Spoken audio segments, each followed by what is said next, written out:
Someone with some sense here. Take down the heads. He's a child. Tyrion. In the chilly white raiment of the King's Guard, Sir Mandon Moore looked like a corpse in a shroud. Her Grace left orders. The council in session is not to be disturbed. I will only be a small disturbance, sir. Tyrion slid the parchment from his sleeve. I bear a letter from my father, Lord Tywin Lannister, the hand of the king. There is his seal. Her Grace does not wish to be disturbed, Sir Mandon repeated slowly, as if Tyrion were a dullard who'd not heard him right the first time. Jaime had once told him that Moore was the most dangerous of the King's Guard, excepting himself, always, because his face gave no hint as to what he might do next. Tyrion would have welcomed a hint. Bronn and Timett would likely kill the knight if it came to swords, but it would scarcely bode well if he began slaying one of Joffrey's protectors. Yet if he let the man turn him away, where was his authority? He made himself smile. Sir Mandon, you have not yet met my companions. This is Timett, son of Timett, a red hand of the Burned Men, and this is Bronn. Perchance you recall Sir Vardis Egan, who was captain of Lord Aaron's household guard. I know the man. Sir Mandon's eyes were pale grey, oddly flat and lifeless. New, Bronn corrected with a thin smile. Sir Mandon did not deign to show that he had heard that. Be that as it may, Tyrion said lightly, I truly must see my sister and present my letter, sir. If you would be so kind as to open the door for us? The White Knight did not respond. Tyrion was almost at the point of trying to force his way past when Sir Mandon abruptly stood aside. You may enter. They may not. A small victory, he thought, but sweet. He'd passed his first test. Tyrion Lannister shouldered the door, feeling almost tall. 5 members of the King's Small Council broke off their discussion suddenly. You, his sister Cersei said in a tone that was equal parts disbelief and distaste. I can see where Joffrey learnt his courtesies. Tyrion paused to admire the pair of Valyrian sphinxes that guarded the door, affecting the air of casual confidence. Cersei could smell weakness the way a dog smells fear. What are you doing here? His sister's lovely green eyes studied him without the least hint of affection. Delivering a letter from our Lord Father. He sauntered to the table and placed the lightly rolled parchment between them. The eunuch Varys took the letter and turned it in his delicate powdered hands. How kind of Lord Tywin, and his sealing wax is such a lovely shade of gold. Varys gave the seal a close inspection. It gives every appearance of being genuine. Of course it's genuine. Cersei snatched it out of his hands. She broke the wax and unrolled the parchment. Tyrion watched her read. His sister had taken the king's seat for herself. He gathered Joffrey did not often trouble to attend council meetings, no more than Robert had, so Tyrion climbed up into the hand's chair. It seemed only appropriate. This is absurd, the Queen said at last. My Lord Father has bidden my brother to sit in his place in the council. He bids us accept Tyrion as Hand of the King, until such time as he himself can join us. Grand Maester Pycelle stroked his flowing white beard and nodded ponderously. It would seem that a welcome is in order. Indeed. Jowly, balding Janos Slynt looked rather like a frog, a smug frog who had gotten rather above himself. We've sore need of you, my lord. Rebellion everywhere. The grim omen in the sky, rioting in the cities. And whose fault is that, Lord Janos? Cersei lashed out. Your gold cloaks are charged with keeping order. As to you, Tyrion, you could better serve us on the field of battle. He laughed. No, I'm done with fields of battle, thank you. I sit a chair better than a horse, and I'd sooner hold a wine goblet than a battle-axe. All that about the thunder of drums, sunlight flashing on armour, magnificent destriers snorting and prancing. Well, the drums give me headaches, the sunlight flashing on my armour cooked me up like a harvest-day goose, and those magnificent destriers shit everywhere. Not that I'm complaining. Compared to the hospitality I enjoyed in the Vale of Arryn, drums, horse shit, and fly-bites are my favourite things. Littlefinger laughed. Well said, Lannister. A man after my own heart.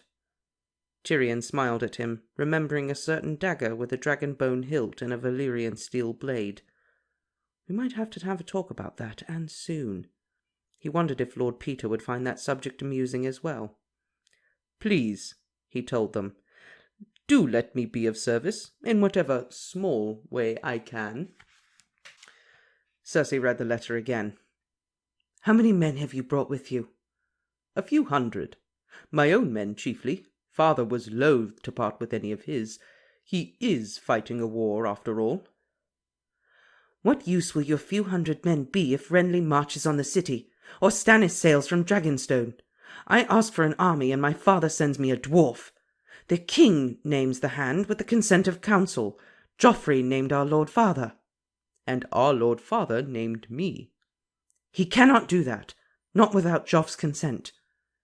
Lord Tywin is at Harrenhal with his host, if you'd care to take it up with him, Tyrion said politely. My lords, perchance you would permit me a private word with my sister? Varys slithered to his feet, smiling in that unctuous way he had. How you must have yearned for the sound of your sweet sister's voice. My lords, please, let us give them a few moments together. The woes of our troubled realm shall keep. Janos Slynt rose hesitantly, and Grand Maester Pycelle ponderously, yet they rose. Littlefinger was the last. Shall I tell the steward to prepare chambers in Maegor's holdfast? My thanks, Lord Peter, but I will be taking Lord Stark's former quarters in the Tower of the Hand. Littlefinger laughed. You're a braver man than me, Lannister. You do know the fate of our last 2 hands. 2? If you mean to frighten me, why not say 4? 4? Littlefinger raised an eyebrow. Did the hands before Lord Arryn meet some dire end in the Tower? I'm afraid I'm too young to pay them much mind. Aerys Targaryen's last hand was killed during the sack of King's Landing, though I doubt he'd had time to settle into the Tower. He was only hand for a fortnight. The one before him was burned to death, and before them came 2 others who died landless and penniless in exile, and counted themselves lucky. I believe my Lord Father was the last hand to depart King's Landing with his name, properties, and parts all intact. Fascinating, said Littlefinger, and all the more reason I'd sooner bed down in the dungeon. Perhaps you'll get that wish, Tyrion thought, but he said, Courage and folly are cousins, or so I've heard. Whatever curse may linger over the Tower of the Hand, I pray I'm small enough to escape its notice. Janos Slynt laughed, Littlefinger smiled, and Grand Maester Pycelle followed them both out, bowing gravely. I hope Father did not send you all this way to plague us with history lessons, his sister said when they were alone. How I have yearned for the sound of your sweet voice, Tyrion sighed to her. How I have yearned to have the eunuch's tongue pulled out with hot pincers, Cersei replied. Has Father lost his senses, or did you forge this letter? She read it once more with mounting annoyance. Why would he inflict you on me? I wanted him to come himself. She crushed Lord Tywin's letter in her fingers. I am Joffrey's regent, and I sent him a royal command. And he ignored you, Tyrion pointed out. He has quite a large army. He can do that. Nor is he the first, is he? Cersei's mouth tightened. He could see her colour rising. If I name this letter a forgery and tell them to throw you in a dungeon, no one will ignore that, I promise you. He was walking on rotten ice now, Tyrion knew. One false step and he would plunge through. No one, he agreed amiably. Least of all our father, the one with the army. But why would you want to throw me into a dungeon, sweet sister, when I've come all this way to help you? I do not require your help. It was Father's presence that I commanded. Yes, he said quietly, but it's Jaime you want. His sister fancied herself subtle, but he'd grown up with her. He could read her face like one of his favourite books, and what he read now was rage and fear and despair. Jaime is my brother no less than yours, Tyrion interrupted. Give me your support, and I promise you we will have Jaime freed and returned to us unharmed. How? Cersei demanded. "The Stark boy and his mother are not like to forget that we beheaded Lord Eddard." "True," Tyrion agreed. "Yet you still hold his daughters, don't you? I saw the older girl out in the yard with Joffrey."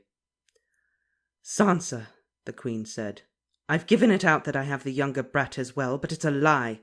I sent Meryn Trant to take her in hand when Robert died, but her wretched dancing master interfered and the girl fled. No one has seen her since. Likely she's dead. A great many people died that day." Tyrion had hoped for both Stark girls, but he supposed one would have to do. "Tell me about our friends on the council." His sister glanced at the door. "What of them?" "Father seems to have taken a dislike to them. When I left him, he was wondering how their heads might look on the wall beside Lord Stark's." He leaned forward across the table.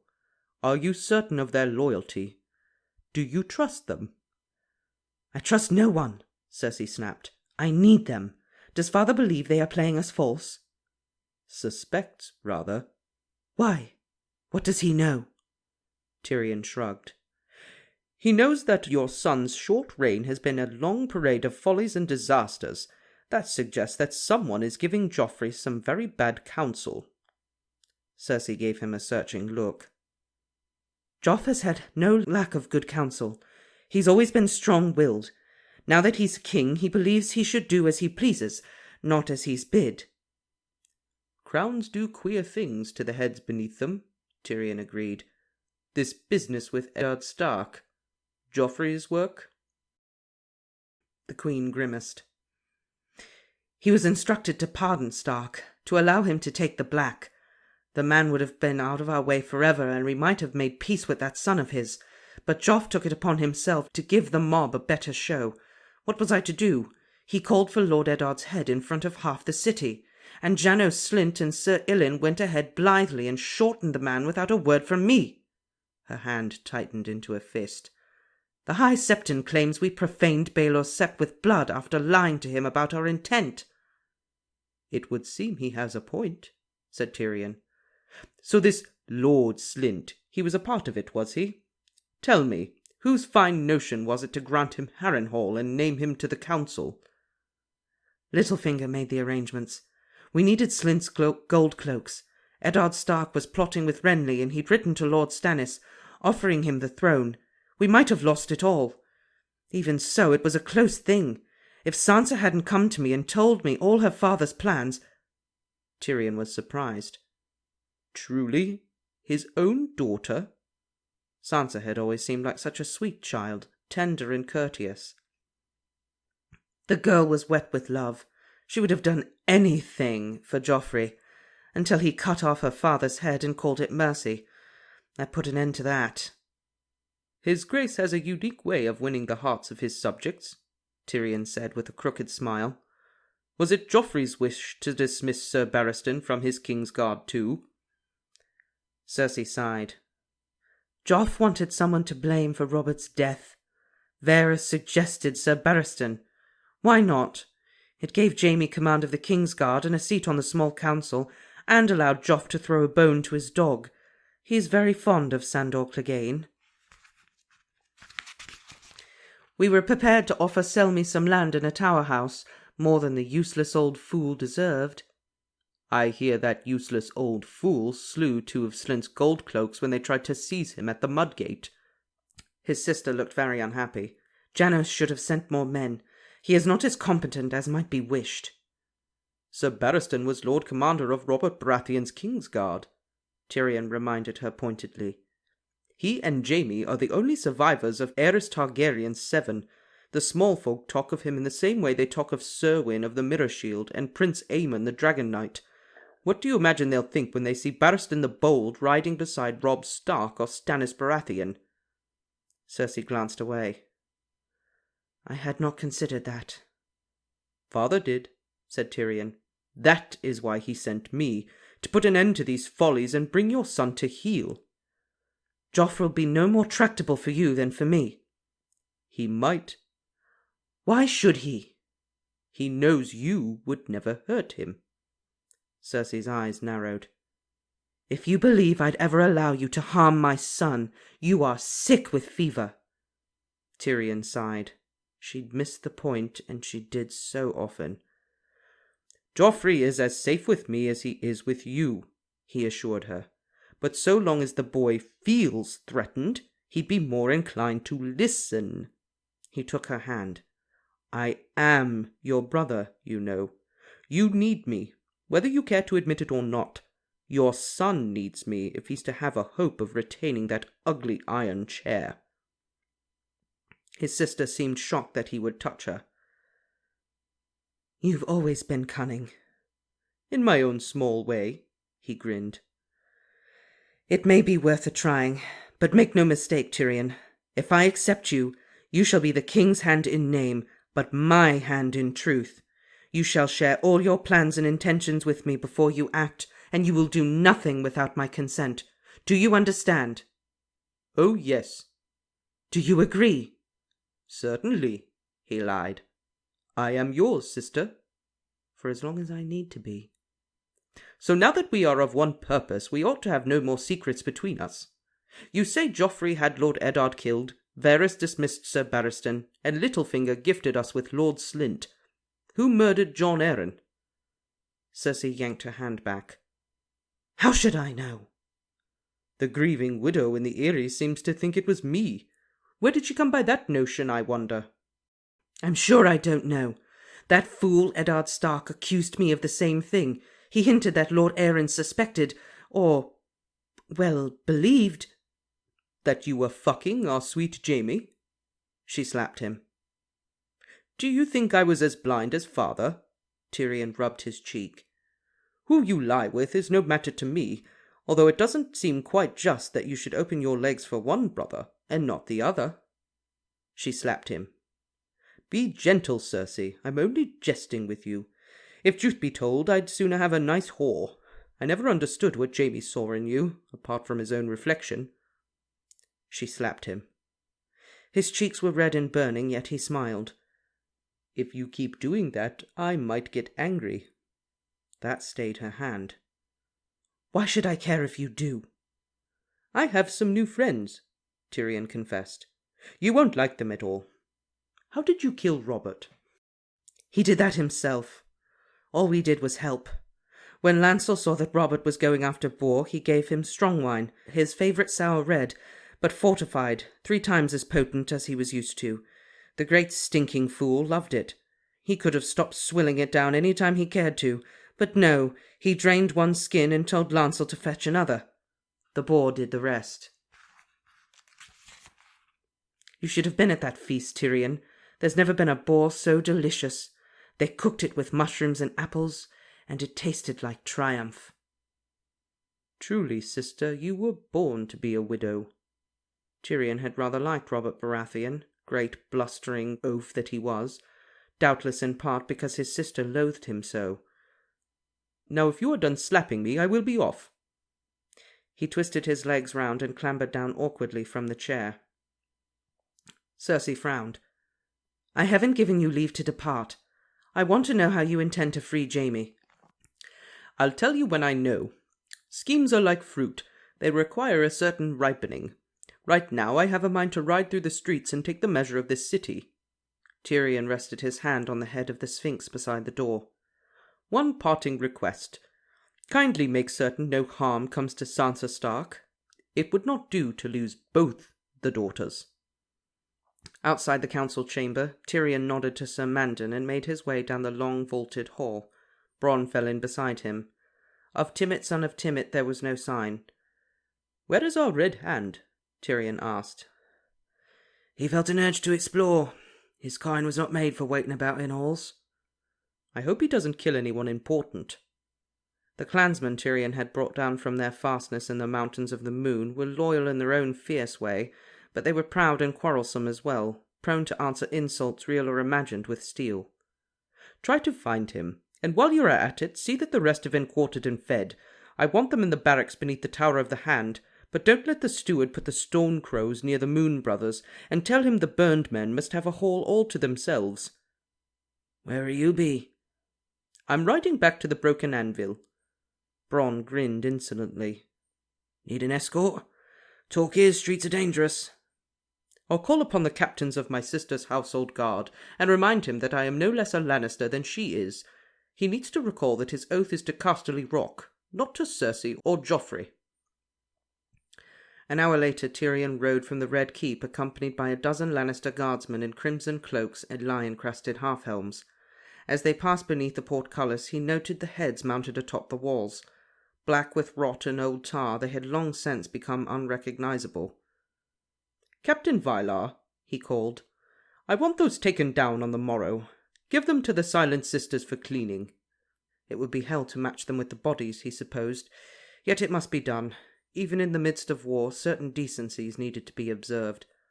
Vylar grew hesitant. "His Grace told us he wishes the traitors' heads to remain on the walls until he fills the last 3 empty pikes there on the end." "Let me hazard a wild stab. One is for Robb Stark, the other's for Lord Stannis and Renly. Would that be right?" "Yes, my lord." "My nephew is 13 years old today, Vylar. Try and recall that. I'll have the heads down on the morrow, or one of those empty spikes may have a different lodger. Do you get my meaning, Captain?" "I'll see they're taken down myself, my lord." "Good." Tyrion put his heels into his horse and trotted away, leaving the red cloaks to follow as best they could. He'd told Cersei he intended to take the measure of the city. That was not entirely a lie. Tyrion Lannister was not pleased by much of what he saw. The streets of King's Landing had always been teeming and raucous and noisy, but now they reeked of danger in a way that he did not recall from past visits. A naked corpse sprawled in the gutter of the Street of Looms, being torn at by a pack of feral dogs, yet no one seemed to care. Watchmen were much in evidence, moving in pairs through the alleys in their gold cloaks and shirts of black ringmail, iron cudgels never far from their hands. The markets were crowded with ragged men, selling their household goods for any price they could get, and conspicuously empty of farmers selling food. What little produce he did see there was 3 times as costly as it had been a year ago. One peddler was hawking rats roasted on a skewer. "Fresh rats!" he called loudly. "Fresh rats!" Doubtless fresh rats were to be preferred to old, stale, rotten rats. The frightening thing was, the rats looked more appetizing than most of what the butchers were selling. On the Street of Flour, Tyrion saw guards at every other shop door.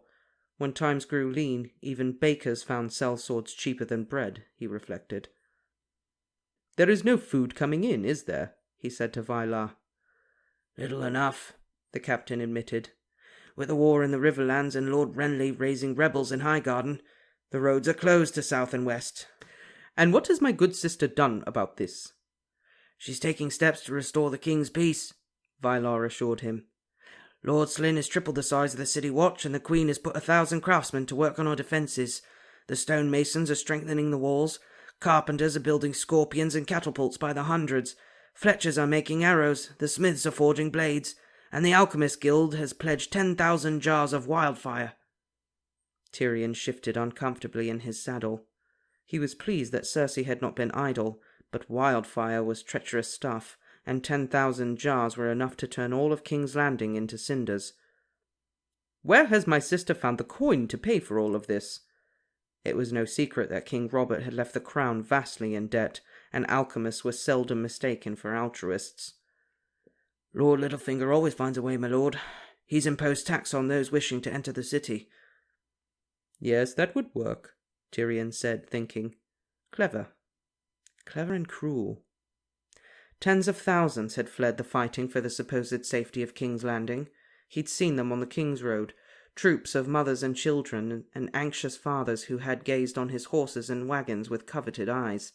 Once they reached the city, they would doubtless pay over all they had to put those high, comforting walls between them and the war, though they might think twice if they knew about the wildfire. The inn beneath the sign of the Broken Anvil stood within sight of those walls, near the Gate of the Gods where they'd entered that morning. As they rode into its courtyard, a boy ran out to help Tyrion down from his horse. "Take your men back to the castle," he told Vylar. "I'll be spending the night here." The captain looked dubious. "Will you be safe, my lord?" "Well, as to that, Captain, when I left the inn this morning it was full of Black-ears. One is never quite safe when Chella, son of Chake, is about." Tyrion waddled toward the door, leaving Vylar to puzzle at his meaning. A gust of merriment greeted him as he shoved into the inn's common room. He recognized Chella's throaty chuckle and the light music of Shay's laughter. The girl was seated by the hearth, sipping wine at a round wooden table with 3 of the black-ears he'd left to guard her, and a plump man whose back was to him, the innkeeper, he assumed, until Shay called Tyrion by name and the intruder rose. "My good lord, I am so pleased to see you," he gushed, a soft eunuch smile on his powdered face. Tyrion stumbled. "Lord Varys, I had not thought to see you here." "The others take him. How did he find them so quickly?" "Forgive me if I intrude," Varys said. "I was taken by a sudden urge to meet your young lady." "Young lady," Shay repeated, savouring the words. "You're half right, my lord. I am young." 18, Tyrion thought. 18 and a whore, but quick of wit, nimble as a cat between the sheets, with large dark eyes and fine black hair and a sweet, soft, hungry little mouth. And mine. Damn you, eunuch. "I fear I'm the intruder, Lord Varys," he said with forced courtesy. "When I came in, you were in the middle of some merriment." "My Lord Varys complimented Chella on her ears, and said she must have killed many men to have such a fine necklace," Shay explained. It grated on him to hear her call Varys "my lord" in that tone. That was what she called him in their pillow play. "And Chella told him only cowards kill the vanquished." "Braver to leave the man alive with a chance to cleanse his shame by winning back his ear," explained Chella, a small dark woman whose grisly neckwear was hung with no less than 46 dried, wrinkled ears. Tyrion had counted them once. "Only so you can prove you don't fear your enemies." Shay hooted. "And then my lord says if he was a black-ear he'd never sleep, for dreams of one-eared men." "A problem I will never need face," Tyrion said. "I'm terrified of my enemies, so I kill them all." Varys giggled. "Will you take some wine with us, my lord?" "I'll take some wine." Tyrion seated himself beside Shay. He understood what was happening here if Chella and the girl did not. Varys was delivering a message. When he said, "I was taken by a sudden urge to meet your young lady," what he meant was, "You tried to hide her, but I knew where she was and who she was, and here I am." He wondered who betrayed him, the innkeeper, the boy in the stable, a guard on the gate, or one of his own. "I always like to return to the city through the gate of the gods," Varys told Shay as he filled the wine cups. "The carvings on the gatehouse are exquisite. They make me weep each time I see them. The eyes, so expressive, don't you think? They almost seem to follow you as you ride beneath the portcullis." "I never noticed, my lord," Shay replied. "I'll look again on the morrow, if it please you." "Don't bother, sweetling," Tyrion thought, swirling the wine in his cup. "He cares not a whit about carvings. The eyes he boasts of are his own. What he means is that he was watching, and he knew we were here the moment we passed through the gates." "Do be careful, child," Varys urged. "King's Landing is not wholly safe these days. I know these streets well, and yet I almost feared to come today, alone and unarmed as I was. Lawless men are everywhere in this dark time. Oh, yes, men with cold steel and colder hearts. Where I can come alone and unarmed, others can come with swords in their fists," he was saying. Shay only laughed. "If they try and bother me, they'll be one ear short when Chella runs them off." Varys hooted as if that was the funniest thing he'd ever heard, but there was no laughter in his eyes when he turned them on Tyrion. "Your young lady has an amiable way to her. I should take very good care of her if I were you." "I intend to. Any man who tries to harm her, well, I'm too small to be a black-ear, and I make no claims to courage." "See, I speak the same tongue as you do, eunuch. Hurt her, and I'll have your head." "I will leave you." Varys rose. "I know how weary you must be. I only wish to welcome you, my lord, and tell you how pleased I am by your arrival. We have dire need of you on the council. Have you seen the comet?" "I'm short, I'm not blind," Tyrion said. Out on the King's Road it had seemed to cover half the sky, outshining the crescent moon. "In the streets they call it the Red Messenger," Varys said. "They say it comes as a herald before a king, to warn of fire and blood to follow." The eunuch rubbed his powdered hands together. "May I leave you with a bit of a riddle, Lord Tyrion?" He did not wait for an answer. "In a room sit 3 great men, a king, a priest, and a rich man with his gold. Between them stands a sellsword, a little man of common birth and no great mind. Each one of the great ones bids him slay the other 2. 'Do it,' says the king, 'for I am your lawful ruler.'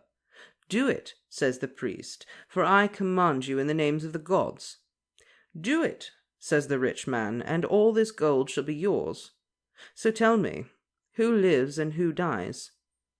Bowing deeply, the eunuch hurried from the common room on soft slippered feet. When he was gone, Chella gave a snort, and Shay wrinkled up her pretty face. "The rich man lives, doesn't he?" Tyrion sipped at his wine, thoughtful. "Perhaps. Or not. That would depend on the sellsword, it seems." He set down his cup. "Come, let's go upstairs." She had to wait for him at the top of the steps, for her legs were slim and supple while his were short and stunted and full of aches, but she was smiling when he reached her. "Did you miss me?" she teased as she took his hand. "Desperately," Tyrion admitted. Shay only stood a shade over 5 feet, yet still he must look up to her. But in her case he found he did not mind. She was sweet to look up at. "You'll miss me all the time in your red keep," she said as she led him to her room. "All alone in your cold bed in the Tower of the Hand." "Too true." Tyrion would gladly have kept her with him, but his Lord Father had forbidden it. "You will not take the whore to court," Lord Tywin had commanded. Bringing her to the city was as much defiance as he dared. All his authority derived from his father. The girl had to understand that. "You won't be far," he promised. "You'll have a house with guards and servants, and I'll visit as often as I'm able." Shay kicked shut the door. Through the cloudy panes of the narrow window he could make out the great sept of Baelor crowning Visenya's hill, but Tyrion was distracted by a different sight. Bending, Shay took off her gown by the hem, drew it over her head, and tossed it aside. She did not believe in small clothes. "You'll never be able to rest," she said as she stood before him, pink and nude and lovely, one hand braced on her hip. "You'll think of me every time you go to bed. Then you'll get hard and you'll have no one to help you, and you'll never be able to sleep unless you—" She grinned that wicked grin Tyrion liked so well. "Is that why they call it the Tower of the Hand, my lord?" "Be quiet and kiss me," he commanded. He could taste the wine on her lips and feel her small, firm breasts pressed against him as her fingers moved to the lacings of his breeches. "My lion," she whispered when he broke off the kiss to undress. "My sweet lord, my giant of Lannister." Tyrion pushed her toward the bed. When he entered her, she screamed loud enough to wake Baelor the Blessed in his tomb, and her nails left gouges on his back. He'd never had a pain he liked half so well. "Fool," he thought to himself afterward, as they lay in the centre of the sagging mattress amidst the rumpled sheets. "Will you never learn, dwarf? She's a whore, damn you. It's your coin she loves, not your cock. Remember Tysha?" Yet when his fingers trailed lightly over one nipple, it stiffened at the touch, and he could see the mark on her breast where he'd bitten her in his passion. "So what will you do, my lord, now that you're hand of the king?" Shay asked him as he cupped that warm, sweet flesh. "Something Cersei will never expect," Tyrion murmured softly against her slender back. "I'll do justice." "'Cause you sit over here and you don't give me enough room. You always do that." I don't sit over there. I kind of lean in so that I'm like facing the mic. That's why. And you take up 'Cause all the this. mic is, like, Yes, but offset. then you're all in the screen, and then I can't sit. I don't mean to. I'm making you aware because I Okay. know you're not doing it on purpose. I will do my best to notice. I will remind you. Thank you. Appreciate it. Just like Tyrion will remind Cersei Who's in charge here? This was a lovely chapter. We got some Cersei, Tyrion. Bonding. Yeah, we got to see what it's really like when the Lannisters hang out with each other. It's great. And apparently Cersei thought that her and Jaime was the secret from everyone. But no, Tyrion knew. Tyrion knew. Pretty obvious, Cersei. Yeah. All your kids look exactly like you. Yep. And Jaime. Yep. It's so funny because he's just like, yeah, just because Dad has no idea doesn't mean... Do you think Tywin really doesn't know? Or do you think he just kind of, like, I'm not even going to acknowledge this? Things are weird? Do you think he's just telling himself things? I think Papa Lannister is in the... Is he just denial? Big time. Think so. I think Papa he Lannister knows just... deep down. He knows. He knows. He just doesn't want to know. No. I think Papa Lannister is the biggest denier in Westeros. He doesn't want that to tarnish the Lannister name. That's right. He's just, if I don't acknowledge it, it's not real. It doesn't exist. Exactly. Yeah. 100%. Yep. It's just... And maybe that's They're why... just really close siblings. It's just it's a close family here, that's all. They're twins. They would be closer than most siblings. Yes. Yes, there you go. Oh man, and what was his name? Hold on. I wrote it down because I wanted to make sure I remember. Janos Slint. You can't remember that dude's name?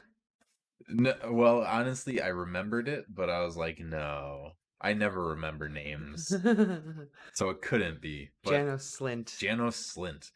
I love the way that Tyrion described him looking like a frog. Mm-hmm. Because all I could think of is... bet you he's married to Umbridge. I know. That was the first thought I had was... Janos. Simi. No, I just pictured Janos Slint having an Umbridge voice. My queen, before you decide to do that, I'd like to point out that my gold cloaks are stretched extremely thin, and we cannot do that at this time. And by the bylaws of King's Landing, According to Royal Decree number 26, King Joffrey must be present at the next King's Council. Face punishment. God, the Umbridge. We just took that in a direction that it did not need to go in. No, I thought we were done with Umbridge. Silly boy. It will never be done with Umbridge.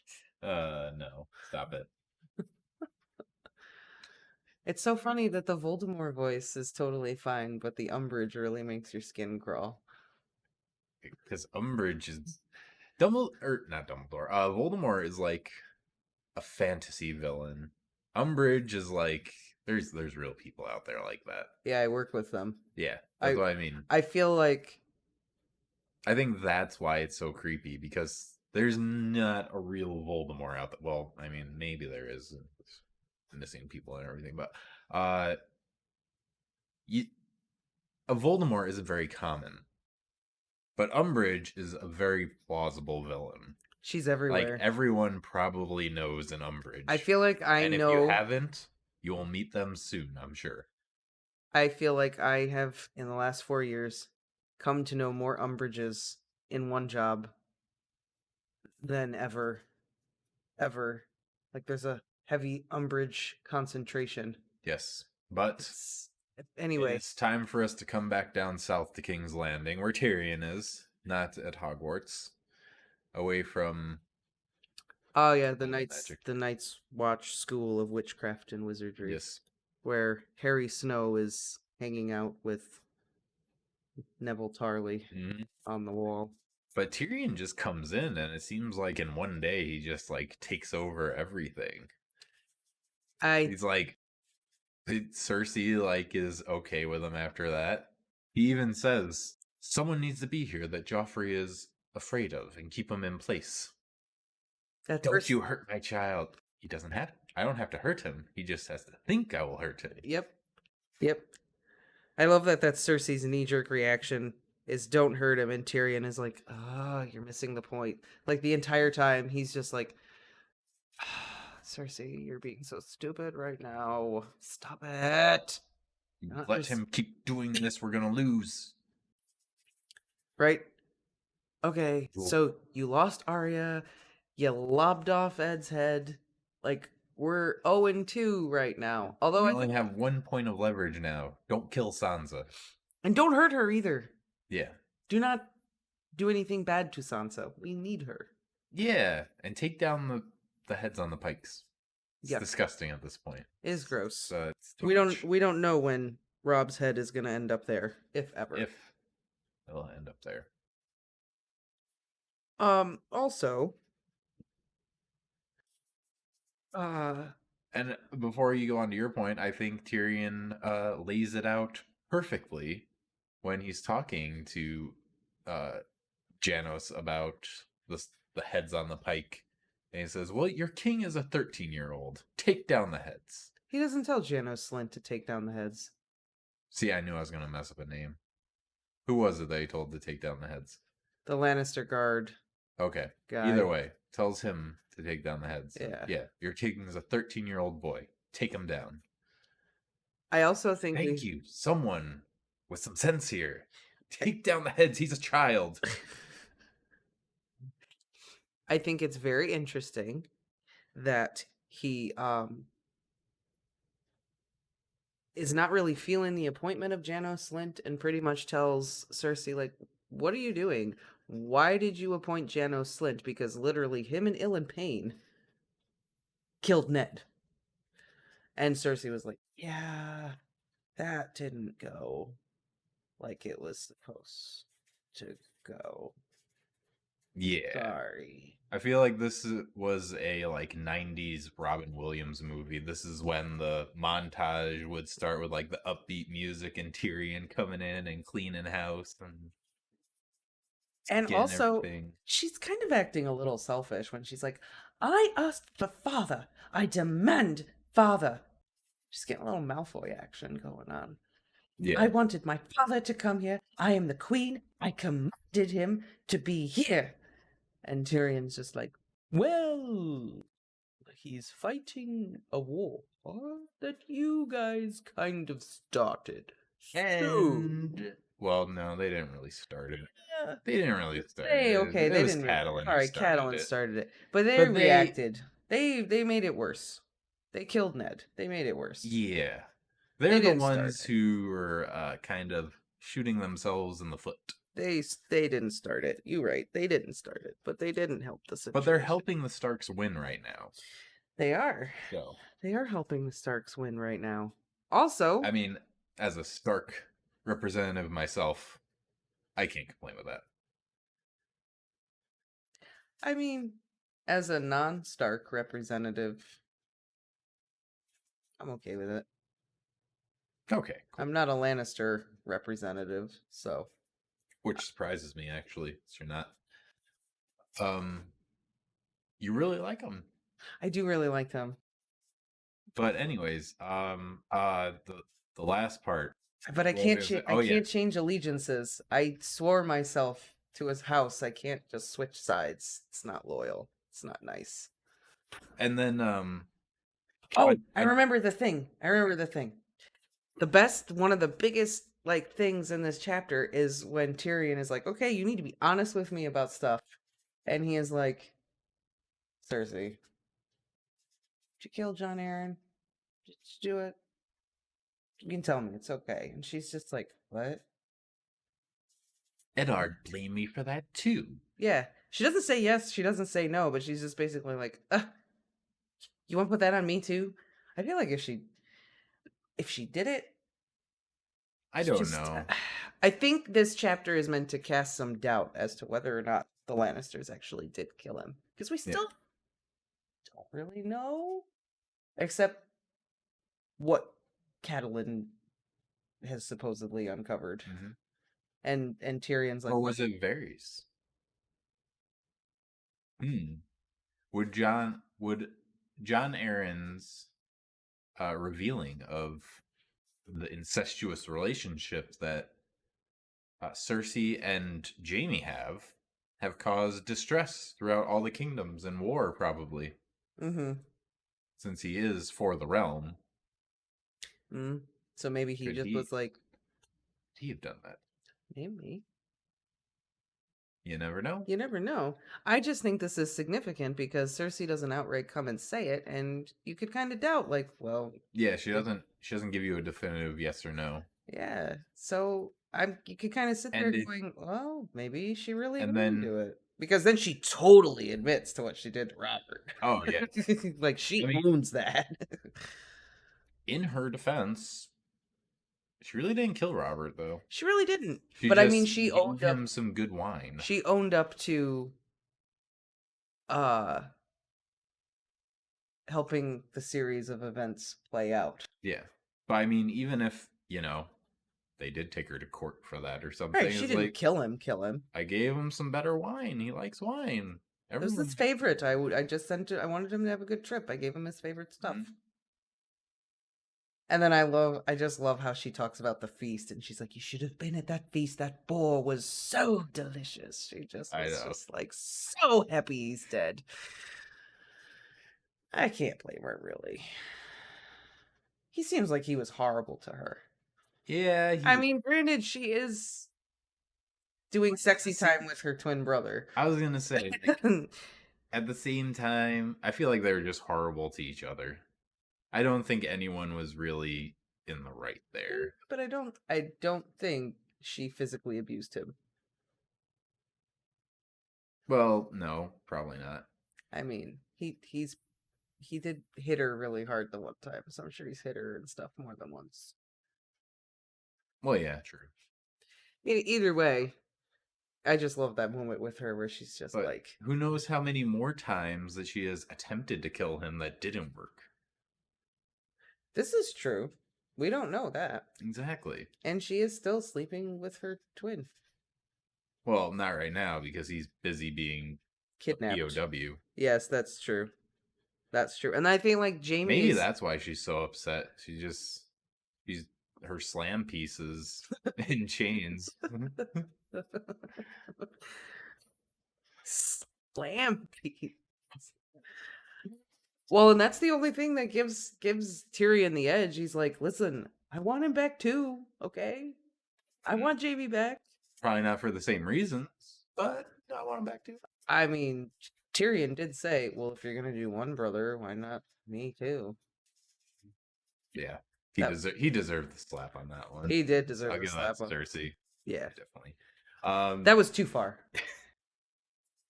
The best conversation, though, is always when Tyrion and Varys get together. Yeah, the end of the chapter was great. I love the little riddle that Varys leaves with him. Mm-hmm. I can't wait till we hear the rest of that. Perhaps we will. Right? Who does the sellsword kill? The rich man, the king, or the priest? Yeah. I guess maybe that's something. Leave in the comments. What do you think? If you haven't read the book yet, or watched the show, who do you think? If you don't already know, I can't fully remember. I remember the answer. He's gonna kill two people. I remember the answer. I remember one. I don't remember the other. I won't say because I remember the answer to the riddle. I won't even. Okay. Something that can be a surprise to me. Yes. Just like the next chapter is a surprise where we go and see Bran, the only man Stark. And presumably because we get to go see Bran, I'm going to assume we also get to see Hodor. Yes, Hodor. And Summer. And Maester. I was going to say Aemon. Don't say Lupin. Can't think of it now because the next thing in my mind is Ludwig. It's not Ludwig. Lewin. Lewin, thank you. Maester Lewin. And Asha. And all the Starks that are Not there. not there. Just Rickon. Yeah, Rickon. And Shaggy Dog. Maybe we'll get to see. I wonder how Lewin's arm is doing. I wonder if Shaggy Dog is going to bite anyone else. Right? I wonder if Find Hodor out. is going to get naked again. All very good questions. Find out next time. Right here on Bibliobibuli.